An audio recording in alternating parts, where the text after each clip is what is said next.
കണ്ണുള്ളവൻ കാണും, കാതുള്ളവൻ കേൾക്കും.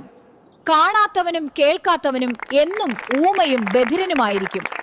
ഇവർ രാജ്യസ്നേഹത്തെ കുറിച്ച് ആവർത്തിച്ച് പറയുന്നു. ഇവരുടെ പത്രത്തെ തന്നെ വെച്ചിട്ട്, ഇവരുടെ മുഖപത്രത്തെ തന്നെ വെച്ചിട്ട് ഞാൻ പറയാം. 22 ജൂലൈ 1947 ഓർഗനൈസറിൽ ഒരു മുഖപ്രസംഗം ഉണ്ടായിരുന്നു. അതായിരുന്നു ഇവരുടെ ത്രികോണ കാവിക്കൊടി. ആ കോണക്കൊടി രാജ്യം ത്രിവർണ്ണ പതാകയ്ക്ക് പകരം അംഗീകരിക്കണം. കാരണം ത്രിവർണ്ണ പതാകയിലെ 3 നിറങ്ങൾ എന്ന് പറയുന്നത് തീർച്ചയായിട്ടും ദുശകുനമാണ് എന്നാണ് പറഞ്ഞത്. ഇവർ നമ്മുടെ ത്രിവർണ്ണ പതാകയെ അംഗീകരിച്ചിട്ടില്ല.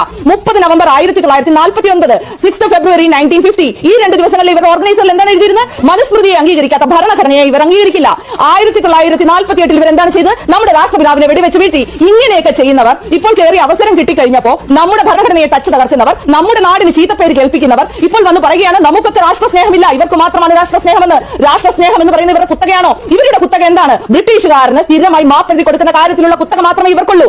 1949 ഇവരുടെ ബാൻ ലിഫ്റ്റ് ചെയ്യുമ്പോൾ RSS എന്ന് പറയുന്ന സംഘടനയെ നിരോധനം എടുത്തു കളയുമ്പോൾ എന്താണ് സംഭവിച്ചത്? അങ്ങനെ എടുത്തു കളയുന്ന എന്തിന്റെ പേരിലായിരുന്നു? ഇവരിനി രാഷ്ട്രീയ പ്രവർത്തനം നടത്തില്ല എന്ന് അച്ചാപോറ്റി പറഞ്ഞ് സർദാർ പട്ടേൽ എഴുതി കൊടുത്തിട്ടാണ് ഇവർ രാഷ്ട്രീയ പ്രവർത്തനത്തിലേക്ക്, രാഷ്ട്രീയ പ്രവർത്തനത്തിലല്ല സാമൂഹ്യ പ്രവർത്തനത്തിലേക്ക് വന്നത്. അതിന്റെ ബാക്കി പത്രമായാണ് ജനസംഘിന് രാഷ്ട്രീയ പ്രവർത്തനം നടത്തുവാനുള്ള അവസരം ഉണ്ടായത്.